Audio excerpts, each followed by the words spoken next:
Hi, and welcome back to the Shamrock Quilt Studio. Today we're talking about our Christmas project or our holiday project, and this is a quilt called Deck the Halls from the Vintage Christmas book by Lori Holt. And we talked a little bit before about the fabrics that I've chosen to use. They're all right here. And a little bit about the fact that it's a single block that we're just going to use repetitively in the quilt to make it. So today I wanted to talk a little bit about the components of that block.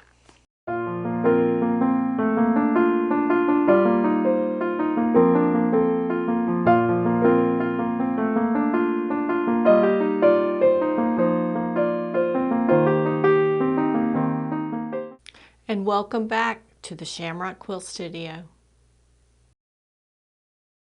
The nice thing about the patterns in this book is that there are measurements and sizes for 6-inch blocks and 12-inch blocks. And we are using the 12-inch block, and it goes together pretty quickly. Here is the block.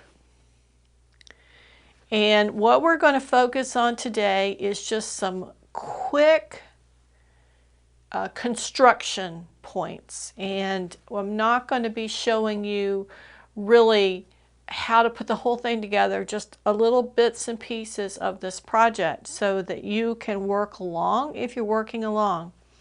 Now, there are different components of this block, so let's talk about it. In the corners, we have just a regular 4-patch block. And I'm sure by now you all know how to do that.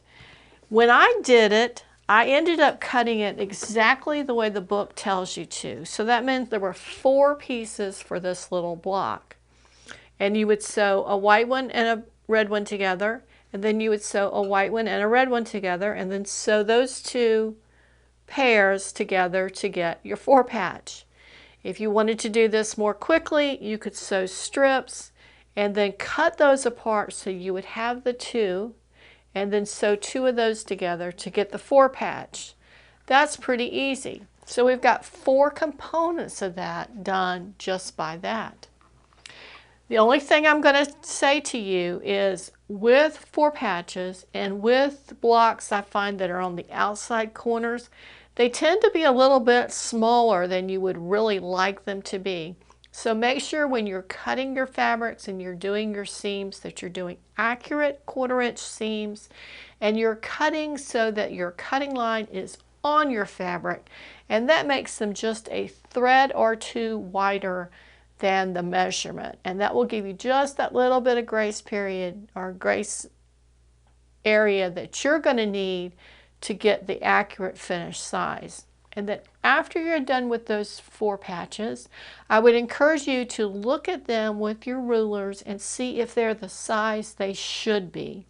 If they're way off, go back and redo them. If you need to take them apart, take them apart. If you just need to start from scratch, start from scratch. But check your sizes as you go, and that will help you put together a block that's uniform and consistent. And that's going to be important when you're using a lot of the same thing. Now, the second part of this is these blocks or these rectangles that fit here. And it's the same rectangle here, here, here, and here. So we are looking at just this part. And that part is this plus 2 little strips on the side.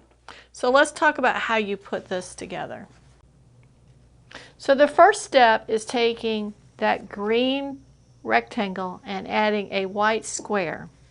And we're going to line those up with the square on one end with that line. And the way that that line sits determines if it's the right piece or the left piece.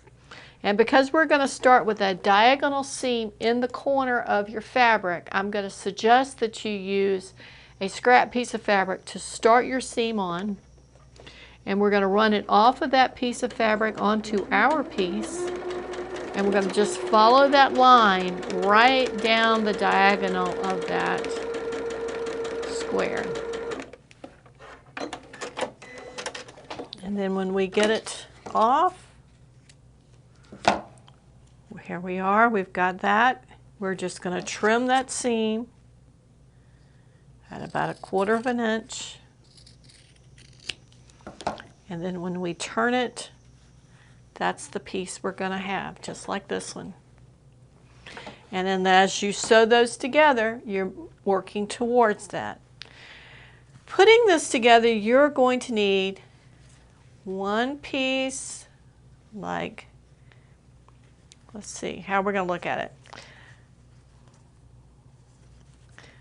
One of each of those.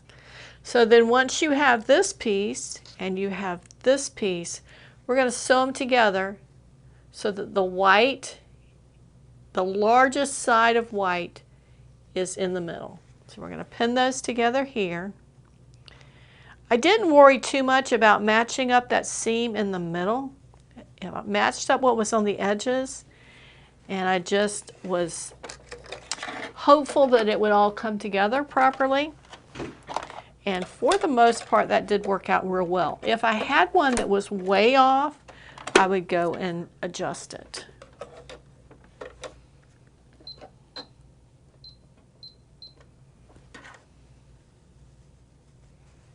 So here we're going to try that. We're going to stitch with the ends together.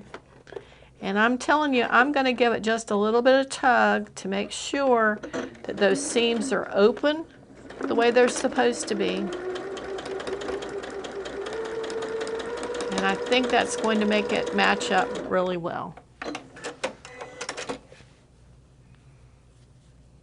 So there we go. And we've got a great match there in the corner.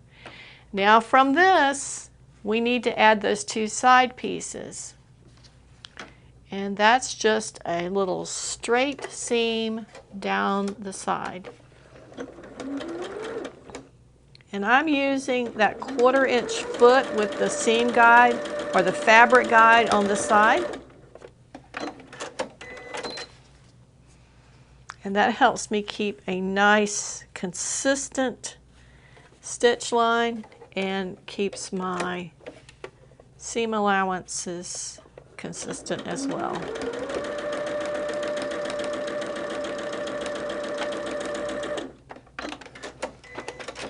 Now, after a little bit of pressing, we've got that perfect little piece, and that is this piece. So if you can do that, now you've got the outside of the whole block together. And a tip from me to you is, once you know that you can do it appropriately, that it all comes out together, batch those together. Sew all of these pieces together to get not only your blocks, but to get the little arrowy shape started, the back end of the arrow. Okay, so now we've got that piece together. And the next one we're going to do is we're going to do the 4 pieces in the center. Now, they're all the same. You just turn them around and they form that center. And the way that they are constructed, let me find my pieces here, is you're going to start with a white square and you're going to add a green square on one side. And so I stitched this down and trimmed it, and then we're going to add a green square to the other side. And again, we're going to use that little scrap of fabric because we're doing a diagonal seam at the corner.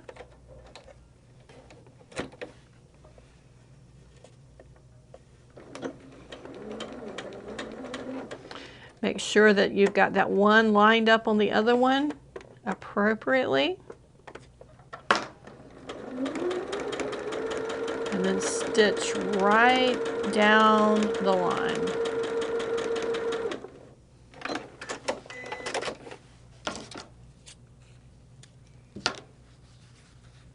So there's your piece. Okay, So we'll swap that out to one that's been trimmed and pressed. And they're pressed over to the darker side of the fabric. And then we're going to add a red square to one of the corners. And it doesn't really matter which one. And we're going to stitch diagonally. You just want to make sure that your green and white fabrics are already pressed so that you don't have to worry about those seams. They're going to already be nice and flat for you. And if it's helpful, go ahead and draw a line on your red fabric. I find when they're really small like this, the key is just getting them started in the right place and then shooting for that other point. They're so small, you can usually get a pretty straight line pretty easily. Okay, and the same thing, we're going to just trim that at about 1/4 inch. You're going through a couple of seams, so that'll be a little tough. And there's your corner. So now you have these pieces. And that center of your block is just 4 of these. And I think if we move these a little bit, we can show you 4 of those arranged.